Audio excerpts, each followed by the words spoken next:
Thailand is often called the land of smiles, but in the deep shadows of the northern jungles, some smiles are not meant for the living. Beyond the vibrant markets and golden temples lies a world of ancient occultism that even the boldest locals fear to mention. This is the realm of Siasat, the dark arts of Thai sorcery. Here, power isn't granted. It is stolen from the spirit world through blood, ash, and ironclad oaths. You might see a shrine adorned with red soda and marigolds, but look closer at what sits in the center. It's not a guardian, it's a prisoner. Tonight we aren't just looking at folklore. We are stepping into a territory where every shadow has a name and every ritual has a price that must be paid in full.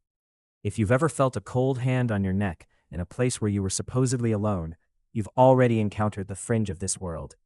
Welcome to the forbidden side of Thailand. Stay close, and whatever you do, do not whistle back at the trees. Have you ever seen the intricate geometric tattoos on the backs of Muay Thai fighters or monks? These are Sak Yant, sacred scripts believed to grant invulnerability or luck. But there is a darker version of this art, performed in silence by Ajarns, masters who deal in shadows. These forbidden tattoos are inked with a mixture of charcoal and oils extracted from the remains of the unclaimed. When the needle pierces the skin, it's not just ink being deposited, it's a spirit being bound to the wearer's soul. There is one strict rule: the bearer must follow a set of moral taboos, or the protection turns into a curse. Stories tell of men who broke their oaths and felt their tattoos come alive, the ink crawling like insects beneath their skin, slowly devouring their sanity. In the heat of the Thai night, a Sak Yant is more than a mark, it's a parasitic contract. You are never truly alone when your skin is covered in the language of the dead. In the corner of many Thai businesses, you might notice a small statue of a golden child, often surrounded by sweets and toys. This is the Kuman Thong. Traditionally, these were made from the remains of unborn children, roasted and consecrated through high-level necromancy to bring wealth to the owner. While modern versions are often made of clay, the ancient practitioners say the spirit doesn't care about the vessel. It only cares about the blood. A Kuman Thong is treated like a member of the family, fed and pampered to keep its mischievous spirit happy. But what happens when you forget to feed it? Or when you try to get rid of it? The golden child doesn't like to be ignored. It starts with the sound of small footsteps in the hallway at 3 a.m. Then things begin to move. Eventually, the luck it brought you begins to sour, turning into a series of accidents that seem almost intentional. A ghost child is a loyal servant, but a vengeful child is a nightmare you can never wake up from. There is a rare and terrifying ritual in Thailand known as the Ghost Banquet. When a village is plagued by bad luck or unexplained illnesses, the locals prepare a feast, not for the living, but for the preta. These are the hungry ghosts, spirits with tiny mouths and bloated bellies, cursed to eternal hunger for their greed in life. The banquet is held in the center of a cemetery, where the villagers lay out the finest meats and sweets before retreating into their homes. They must lock their doors and cover their windows, for to look upon the preta while they eat is to be invited to join them. If you are walking near a Thai graveyard at night and smell the scent of incense mixed with rotting meat, do not investigate. The sounds of clinking silverware and wet, desperate chewing aren't coming from a party. They are the sounds of the abyss trying to fill its stomach. And sometimes, the food on the table isn't enough to satisfy a hunger that has lasted for centuries.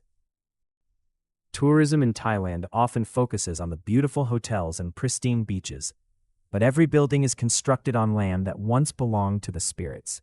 In many rooms you will find a small spirit house outside, meant to give the local frapum a place to live so they don't enter yours. But in the older hotels of Bangkok, some spirits refuse to stay outside.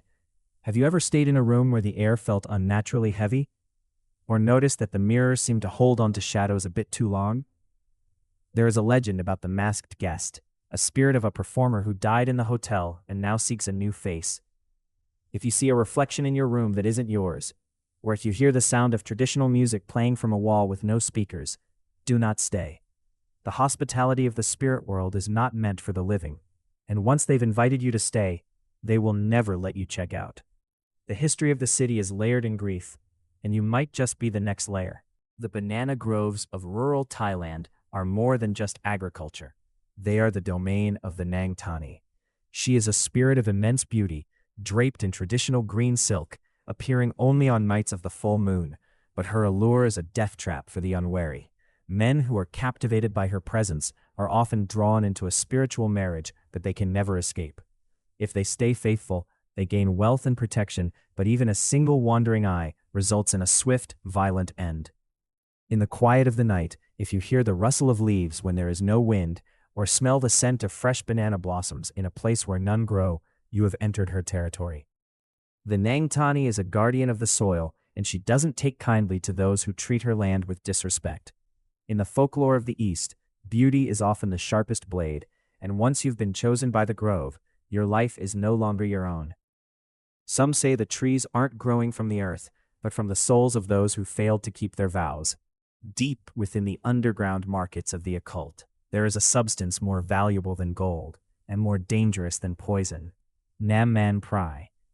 This is the essence of attraction, a powerful oil extracted from the chin of a woman who died while pregnant, harvested during a ritual performed under the dark moon. It is said that a single drop rubbed onto someone's skin will make them fall hopelessly in love with the user. But love born from necromancy is a hollow, rotting thing. The oil doesn't just attract the person, it invites the spirit of the deceased woman into the house. The victim becomes a hollow shell, their eyes losing their spark as they are slowly drained of their life force by the jealous entity attached to the oil. Practitioners warn that once the oil is used, the spirit becomes a permanent part of the household, demanding offerings and blood. It's a desperate attempt to control the heart, but the heart is the one thing the dead can never truly possess.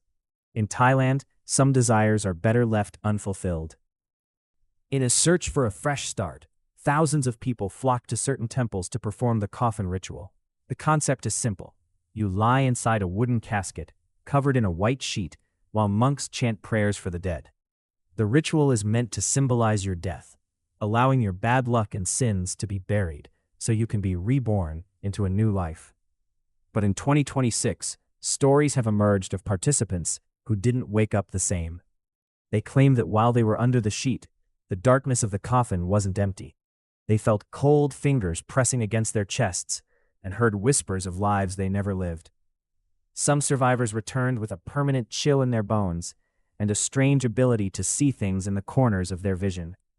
It seems that when you play at being dead, the spirits of the actual deceased take notice.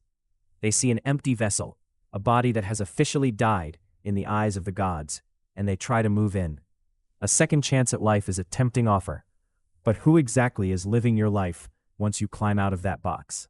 The concept of violent death, or Pi Tai Hong, is the foundation of Thailand's most aggressive hauntings.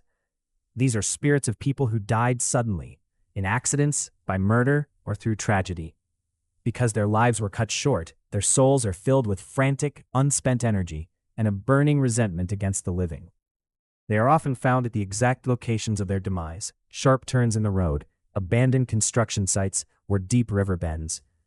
Unlike other ghosts, the Pi Tai Hong aren't looking for prayers or merit. They are looking for a substitute. They believe that if they can cause another death in the same spot, they might finally be allowed to cross over. This is why you see so many roadside shrines at dangerous intersections, covered in red Fanta and garlands. They aren't just memorials, they are attempts to bribe a killer. If you are driving on a lonely Thai highway and see a figure standing in the middle of the road, do not swerve. It might not be a person, but an invitation to join the ranks of the restless. We have only scratched the surface of the shadows that dwell within the kingdom of Thailand.